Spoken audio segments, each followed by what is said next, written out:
Hi, my dear Astro family. Today I wanted to speak about this political issue between Russia and Ukraine. And I did not want to make a video about it, to be frank, because, any type of political matters usually leave a bitter taste in people's mouth. But I received plenty of emails asking, Victor, what do you think going to happen? How long it's going to take, and so forth. And this is something which I actually predicted to happen. I warned people about a possible war in the last 1.5 years. And then, as I said, even in the Jupiter-Neptune conjunction video, that I wasn't really keen on this conjunction, to be frank, even though it looks brilliant. And also I mentioned this in the Mars-Venus Vesta conjunction video too, that I'm expecting kind of like a boil points to be happening. But anyway, so it's not about, anyway, so let's talk about this, what I can really see in this chart. So I'm going to be putting the chart on the screen, you can follow it. There is loads to unfold here because we've got Lucifer, Pandora box, we've got China asteroid involved here. So I want to kind of walk you through exactly what I'm seeing. So firstly, one thing which I would like to mention is that one of the reasons why I believed that Russia will be on the map very shortly is because whenever there is a cycle going on between Neptune and Saturn, Russia is always somehow in the focal point. So therefore, we had a exact square happening between Saturn and Neptune, sometimes in 2015, 2016. And then we're going to be having a conjunction happening between Saturn and Neptune in 2026. So I really kind of believe that this is going to be definitely talking about something to do with Russia significantly. So probably it's going to be a rise of Russia, let's put it this way. So that's one thing which I want you to kind of know about. Now, looking at the dates between Saturn and Neptune, just to kind of give you an idea of why I think it's a very prominent square between them two, is because the Neptune-Saturn cycles typically happen at approximately every 36 years. So basically every 36 years, Saturn and Neptune return to the same spatial relationship with one another. The very last conjunction happened on March 3rd, 1989. And then there was one also on 13th of November, 1989 also. So the next thing, sorry about that, but my doggies are very hectic today. So the next conjunction is going to be happening on the 20th of February, 2026, and it's going to be happening on 0 degree of Aries. Now we're talking about the world axis there, which is the world axis because that's the beginning of each season. And well, that's going to be a very cardinal momentum in our life. And that's one of the reasons why I believed that there was going to be a recession happening sometime between 2026 and 2028. So it will be affecting the world significantly. Kind of look at it as a rebirth of the entire Earth, really. So the conjunctions are always about the start of a new cycle, and they have got 8 phases. We've got the first quarter phase, which is typically about a conception of a new direction. Usually the new issues are raising, and then we've got the waning square and so forth. And then we had the waning square happening in 2016 between Saturn and Neptune. So typically that talks about the outward manifestation of that which was conceived at the conjunction. So something must have happened between Ukraine and Russia around that time, because this is somehow the beginning of that. So the waning square is typically about the end of the 3rd phase and the start of the 4th and the final phase, when the 2 planets are 270 degrees apart from each other. And this is when the conditions and the conceptions of the conjunction become viewed as an obsolete, no longer serving the purpose. So it's kind of like a unity which kind of started, and then at the same time, unfortunately, it brings an element of death to it. Now, the reason why this Saturn-Neptune conjunction was very important for us, because that's when actually Russia kind of left Europe, if someone remembers. But so the conjunction happened in 89, beginning of 1990. But then in 1991, Ukraine actually declared, there was the declaration of their independence. So that was still with the new phase. So this is telling me that actually the Saturn-Neptune conjunction happening in 2026 probably going to be redrawing the map significantly. And I'm not necessarily suggesting that Ukraine will disappear, but I think their borders are going to kind of get chopped off. But anyway, let's just have a look at a little bit more in depth. So you can see the chart on the screen, and what you see is that we've got a Capricorn rising sign. Now, this is what we call as in our astrology, because let's say, for instance, and this is I really recommend for you to use, let's say you are dating a guy. You can erect a chart for the moment when you actually first met that person. And then that's going to tell you what you should be expecting in the relationship department. So what you see in this chart is that we've got a Capricorn rising sign, which is going to be representing Russia. Why Russia? Because they are the ones who initiated the whole story. And Capricorn is a cardinal sign. So that typically indicates that something which is going to be happening quickly. The initiation happens kind of out of the blue, or the whole war is going to be kind of happening quite quickly. Now, let's just think about what Capricorn is. Capricorn is about power, about hierarchy, being respected, being admired, being accepted as a world leader. So something to do with the position in the world. And of course, it also represents something to do with the government, big businesses, big operations, and so forth. Now, Saturn will be representing Russia, which is actually falling into the first house, as you can see. And Saturn is in the sign of Aquarius. So it's a very strong position for Saturn. It just indicates that Russia is at a very right place at the moment. Now, Aquarius, kind of, which is a rebellious sign, indicates to us that, you know what, I can do whatever I want. No one can stop me. No one is going to actually have kind of like an argument with me, because Aquarius is rebellious, it's innovative. It kind of says that, you know what, do not interact with me, do not get into my business, because you're also going to be suffering. Aquarius is an emotionally detached sign. It doesn't consider, you know, other people's feelings. It can be sometimes a little bit, well, way too stubborn, let's put it this way. Probably what I'm seeing here is that Russia is so strong at the moment that probably everyone is very afraid of him. Now, Aquarius is a fixed sign, which is very much about stubborn, never giving up, going to the end. Doesn't really matter what type of collateral damages we're causing, I'm gonna get where I want to be.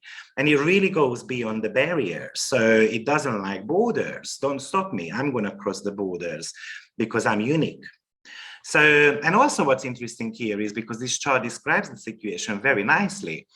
In astrocartography, Russia is actually an Aquarius country, and then you can see that the ruler of the rising sign is falling into Aquarius. So it's really, really kind of nicely showing us what's going on. Now, looking at that Saturn, to be frank, there is no hard aspect to that Saturn whatsoever. So it's kind of like no one is trying to do anything with Saturn. The only thing which you saw is a waning square between Saturn and Uranus, which makes me think whether Mr. Putin is actually using an astrologer to kind of make these further steps, because that Saturn is kind of like not getting any hard aspects whatsoever. So that is indication to me that no one really wants to be having an argument with Russia. Now, looking at the other side of the story, which is going to be the 7th house, and that is going to be representing the opponents. Now, the opponent is ruled here by the moon. And so therefore, we're going to have to look at the moon position, where what moon is doing, because that's going to represent how much chance the, Ukraine have. And moon is falling into sign of Sagittarius. Now, what it shows us is because Sagittarius is a fire sign, It's a mutable fire. Now, the mutable energy kind of shows to us that it changes its mind. It's kind of on the way. It can be quite scattered. And the fire sign is very passionate. It's very proud. It has got so much moral code going on. And it could be quite enthusiastic and hopeful as well. Sagittarius kind of represents our benefactors. So clearly, Ukraine is expecting plenty of help from foreign countries. Let's see if it's going to happen, because I'm not that convinced, just looking at this chart, how many people actually want to help Ukraine. Looking at the essential dignity, which you also see on the chart, you can see that actually everyone is supporting the moon by triplicity quite significantly. One of the major one is Jupiter, of course, because there is this mutual reception going on there. And Jupiter rules here the 11th and the 12th house, as well as the second house. So what it could indicate is that we are giving you resources with the second house, kind of like I give you, I don't know, guns, or I give you people, or whatever, or I give you, you know, any type of resources, really. But the 11th house is something to do with the alliances. So there are some alliances on the side of Ukraine, and I kind of feel like they are brave. Anyway, I don't really like being straightforward about it, but I kind of feel like they are brave and enthusiastic because they know that they can count on someone's help. And let me just tell you why I think it's going to be the US, because this moon is exactly falling onto US ascendant. So Ukraine is really counting on US, and I think US will actually give a huge helping hand here. But anyway, so Sagittarius is a double-bodied sign, so which can indicate, now it's a double-bodied sign because the first 15 degree of the sign is very humanitarian, the last 15 degrees very animalistic. So one of my problems with this moon moving into the animalistic side within about 8 days or 8 weeks time, that situation will kind of be having a boiling point there. It could be an indication that, I don't know, I'm going to be bringing in people I'm not meant to be bringing in. Maybe women is going to be on the, you know, on the front and so forth. God knows, but I'm kind of seeing there more like a power struggle, more like a cruel type of approach from Ukraine, really. I kind of feel like they feel that they are invincible, really. But the double-bodied sign usually indicates that we are scattered, we are falling apart, we're changing directions. One day we are here, one day, next day we are there.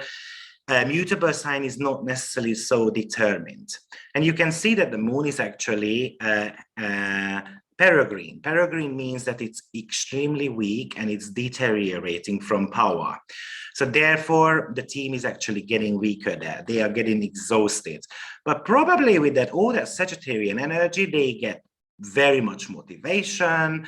They are very enthusiastic. They have got high moral codes and standards. So, you know, that is fired up moon overall. Now, the moon is actually separating from the south node, which is, again, somehow, for me, it's very prominent. You can see that the south node is on 26 degrees of Scorpio. You might be wondering, Victor, that's 11 degrees separation. Yes, it is. But with the moon, we can give up to 13-degree orb. Because we're talking about kind of like the eclipse moments here. So the moon coming away from the south node is kind of indicating that this is something which originated in the past. Now, typically, this would be showing approximately about 11 years. But because we've got this reverse nodal type of return going on, that would be showing something to do with 8-9 years ago. So it would be lovely, or it would be actually beneficial to kind of look at what was going on between Russia and Ukraine approximately about 2013 or 14. And with Sagittarius, probably there was some mutual agreement going on, which I think is the case anyway. I didn't really look into the history of Russia and Ukraine, so I'm not as clued up as I usually am in regards to history. But I'm guessing there was something going on there between 2014 again. So that's a little bit of an alarm that there is a south node there, because from a traditional perspective, the south node is actually deteriorating the power.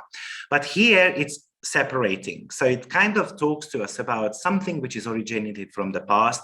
It's something to do with karmic wounds, really, why the whole thing is actually blown out of the ballpark.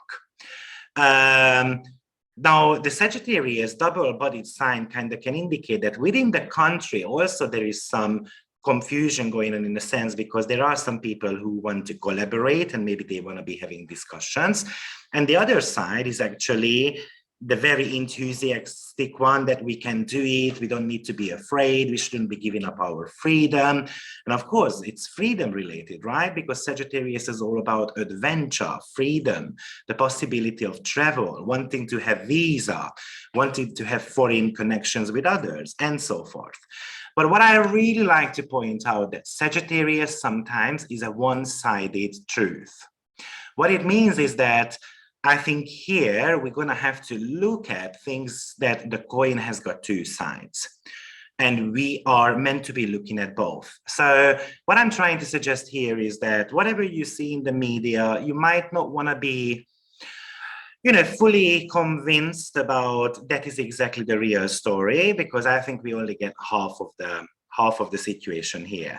And I'm not here to judge any of the countries, believe me. I mean, I do care a lot, because actually when I heard the story, I almost started crying, but it really, really talks about that it's not a one truth situation. Everyone has got their own truth, and Sagittarius always must learn that we should be listening to the other parties as well. So we should not judge what we see. Probably we shouldn't necessarily believe what mass media is actually telling us, because probably that's not helping the situation whatsoever. Now, what I see is that actually the moon is having an applying aspect to Jupiter. And that is going to be happening in about 5 units time. Now, these units are talking about days or weeks, typically. So in 5 days or 5 weeks time, there is going to be some type of Jupiterian help coming. Now, Jupiter is actually ruling the 12th and the second house. So probably in 5 days time, so that's tomorrow, probably on the 29th, 30th, the 30th, or there is no 30th, sorry, there is no 29th either this month, sorry. On the 1st of March, or the very latest, the 2nd of March, they are going to be getting extra support from other countries.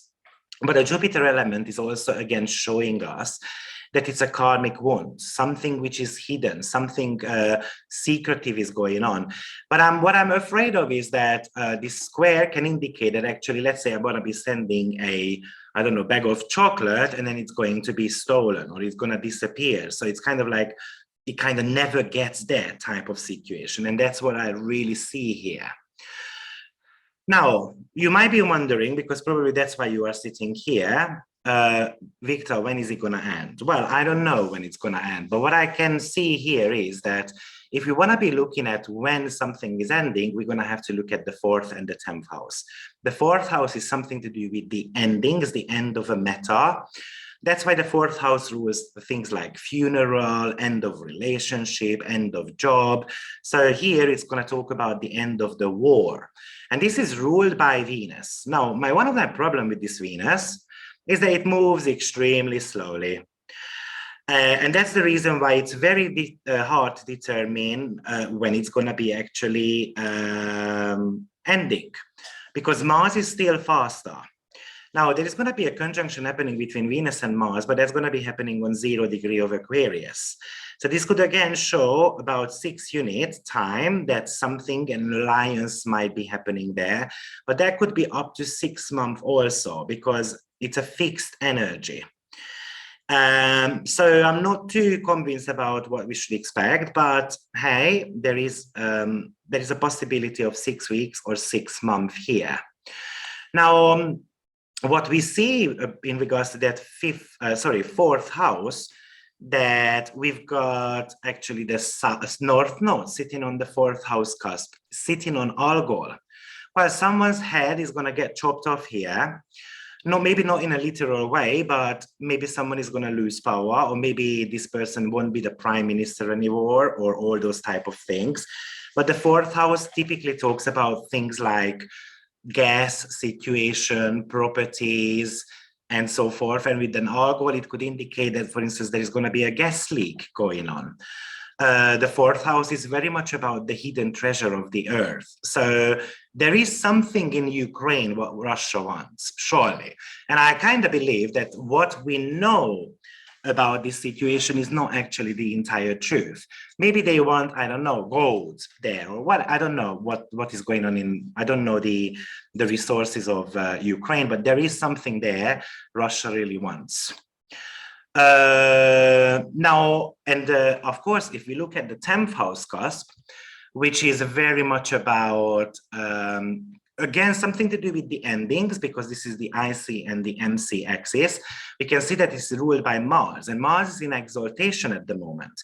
With exaltation typically indicates over-exaggerated situations, overextension of something. So I kind of believe that what I'm seeing here is that Ukraine and Russia kind of in one point going to be finishing, but then it's going to carry over because someone else will be in the picture, if that makes sense.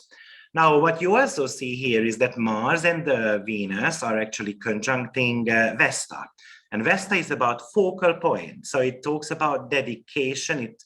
And also what's interesting is that Vesta typically walks approximately about 15 minutes a day. Well, this is a little bit of a faster Vesta. Venus is extremely slow, and Mars is actually quite fast, considering his own speed. So they are walking hand in hand for a while. And then all three are going to be actually meeting at the same time Pluto. Now, Pluto is something to do with death and rebirth, but also it talks about nuclear weapons, missiles, nuclear bombs. So unfortunately, I'm expecting some nuclear weapons being involved in this situation. And because it happens in the sign of Capricorn, which is talking about the borders, we want to kind of fail the government. So this could also show that one of the governments is going to actually fail here. There is going to be a rebirth of the country. Probably both, because Pluto is something to do with devastation. Pluto is kind of like, let's say we want to knock down the parliament, or we want to knock down the buildings, and something which needs to be rebuilt, sorry. So it talks about huge damages, and probably the earth can suffer as well quite significantly. So again, I'm expecting some gas leaks, or a pipe is going to burst, and so forth. Like gas cables are getting damaged. Something to do with the natural resources here. Pluto is kind of a power. Pluto is a planet of invisible power. So we are going after an invisible power here, which we are not aware of. And that's the reason why I said that we shouldn't be believing what we see, if that makes sense. So I think the danger zone here between them two is between 2nd of March to the 6th of March, because that's when there is going to be the conjunction to Pluto. So I think it will escalate further within those dates here. So as I mentioned, what I find interesting here is that Moon in this chart is actually falling onto US ascendant. When we look at the US chart, you can see that actually Mars is in the 7th house, which can also show that they are a fighting nature. And Mars will be retrograde in their 7th house. So that kind of tells me that US will be part of this story, no matter what. Now, another striking news here is that Moon, which represents Ukraine, is actually in conjunction to Lucifer and Pandora. I think I kind of spoke about both of them before in previous videos. Maybe I haven't spoken about Lucifer, but I definitely did a video about Pandora box, when something gets revealed, and then I was very shocked because sometimes astrology is literal. There was a leakage of news of some of the rich people, how they are cheating tax. Now I can't remember its name, how it was called, but it was something Pandora. Pandora, whatever it was called. And I was talking about that in a previous video, and then someone emailed me, "Oh, Victor, that's brilliant. There was this Pandora situation going on. Astrology is really literal sometimes."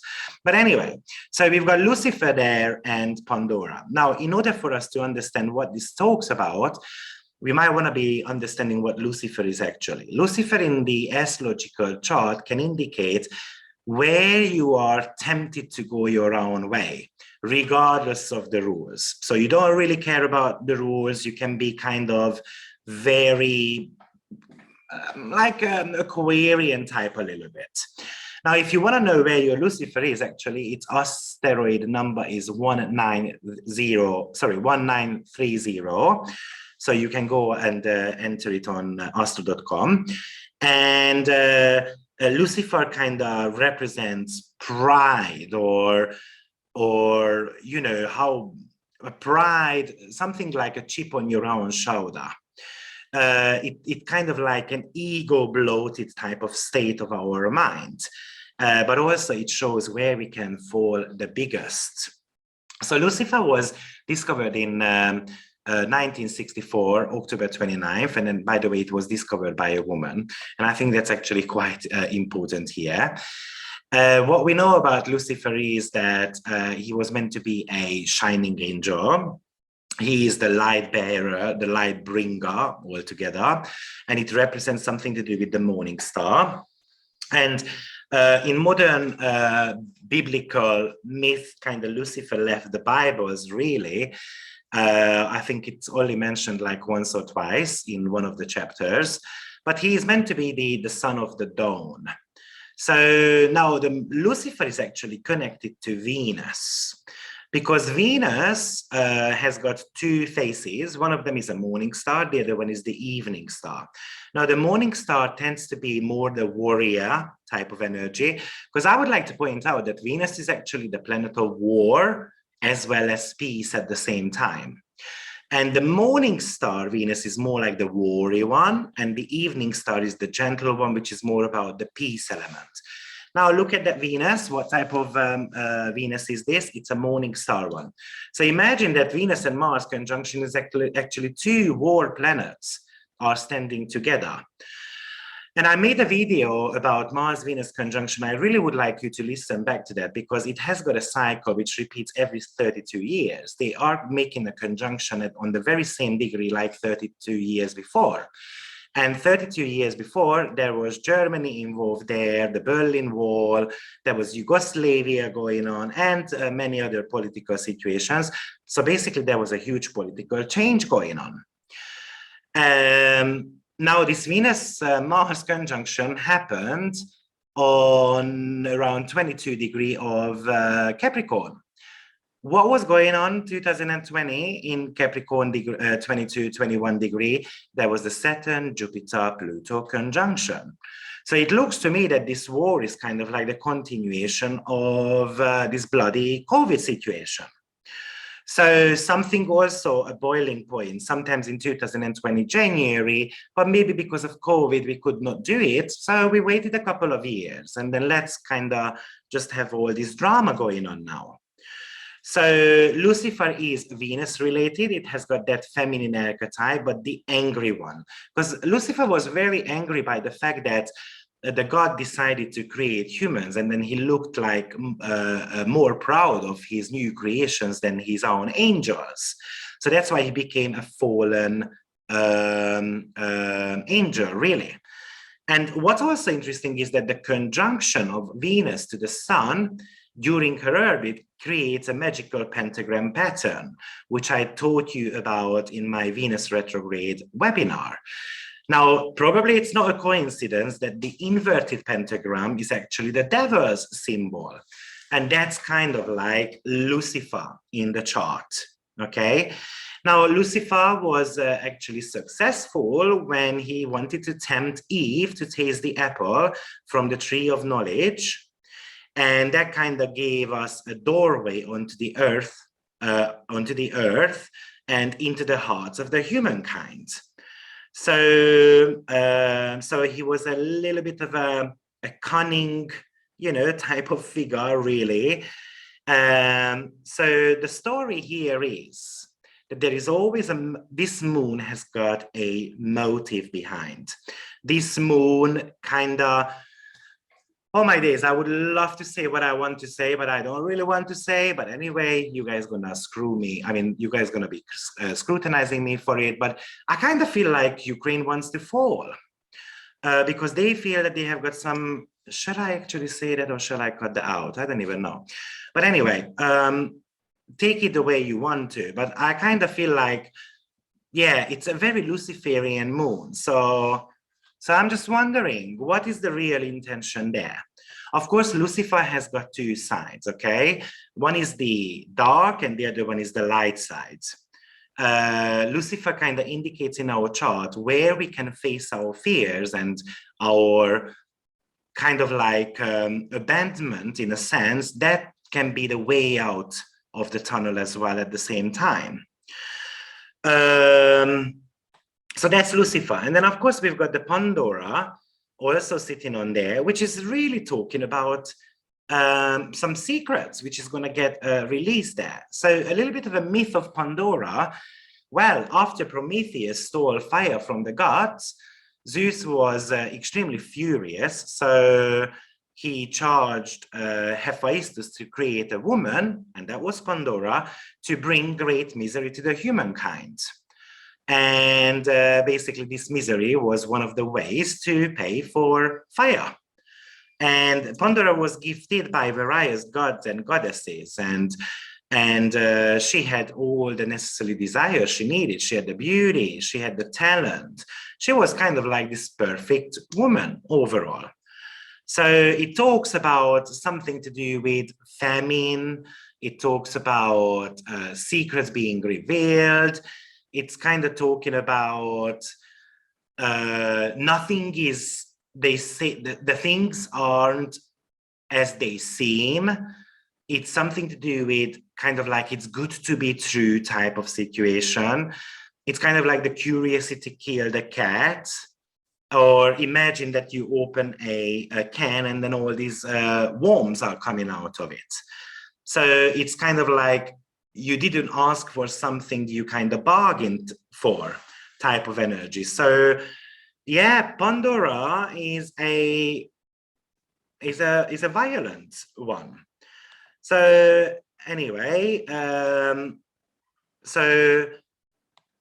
so this is for me something which is telling me that there is something going on in the background. And I would like to really point out here that I'm not backing up no one, no, because I don't think people, because of certain type of power struggles, should be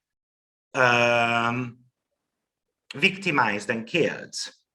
But even if Ukraine doesn't want to fall, then I kind of feel like they are a pawn in this game, because again, Lucifer became the pawn of Zeus, right? So he was a fallen angel. So you know, in that case, it kind of indicates to me that they are being used. So, and then also probably you are wondering, okay, what did bring the war? Well, definitely the Mars-Venus conjunction to Pluto, one hand, but also in this war chart, you can see Uranus and Mercury exact square. I mean, it's just 1 degree apart. So of course, it's something indicating here that, you know, it just got blown out of the proportion. And Mercury is actually the ruler of the 8th house, which is very much talking about, again, the resources of Ukraine. So again, I kind of feel like we want something from Ukraine here. Yes. So pretty much, this is what I kind of wanted to share with you today. Let me just have a look at my notes. Oh yeah, because I looked at a little bit more as well. So I looked at Ukraine's chart. So if someone is interested in that, that was August 24, 1991, 5:31 p.m. And that would be the declaration of their independence. Now, what I've seen here is that actually there is a little bit of an argument about the birth. Some people say 5:31, especially the local astrologers, but some say it was 6 p.m. Well, I went with the 5:31 because it looked, for me, it looked more relevant, but I'm not going to go into the details. But you can see that their ascendant is 26 degrees. Well, Pluto is currently transiting that. So it's kind of like somehow the rebirth, the restructuring of the country. I kind of see that Pluto is going to get very prominent in the first 10 days of March. So I kind of feel like Ukraine will retaliate. Jesus, someone tell me how to pronounce that word. Sometimes in the first 10 days of March. And you can see that the progress sun just changed sign as well. And he went into Libra. Well, Libra is one of the war signs. And progress Mars is actually conjuncting Nessus right now. And solar arc Mercury is also sitting on Mars. And Jupiter sits on Mars also. So Mars in the Ukraine chart is extremely heavily active at the moment. And Mars represents the home, the people in this chart. So unfortunately, it kind of indicates that there is going to be some death going on there. You can see that Mars is in the 9th house there, which is the house of invasion. We want to be protecting our home from the foreigners type of energy, what Mars is actually kind of talking to us about. And Mars has an exact in conjunction to Moon. And Saturn is actually transiting the Moon. It's within orb already. It's just 5 degrees apart. And Moon represents the enemy in Ukraine's chart. So the inconjunction kind of talks to us about the fact that it's a karmic wound, what we are fighting for.